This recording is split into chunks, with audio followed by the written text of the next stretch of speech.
Salutare lume, bine v-am regăsit la un nou video. Astăzi vă voi arăta cum puteți pune hack pe orice joc. Hack-ul se numește Lucy Petker, îl puteți lua de pe Google. Scrieți doar Lucy Petker și dați pe prima. Eu am azi ca variantă Subway Surf și hai să-l și hackuim. Dăm pe Subway Surf, deschidere meniu cu paticheturi și creare aplicație modificată. Apoi dați pe fișier refăcut pentru emulare în app și level. Reconstruiește aplicație, așa că va trebui să așteptăm. Bun, am ieșit din greșeală. Dăm iar meniuri paticheturi, creare aplicație în fine și fișier app refăcut. Reconstruiește aplicație și de data asta va trebui chiar să așteptăm.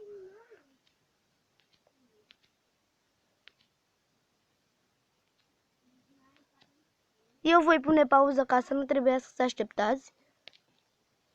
Am revenit, prieteni. După ce s-a încărcat, va trebui să vă apară asta. Îi dați OK, ieșiți de pe Lucy Petker și intrați pe Subway Surf. Pe joc.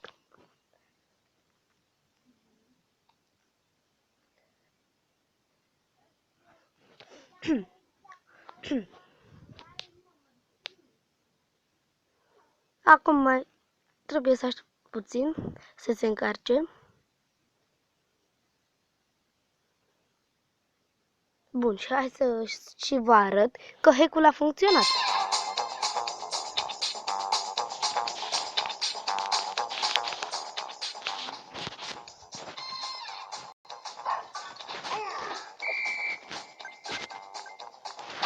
Clar. După cum vedeți, câte chei am.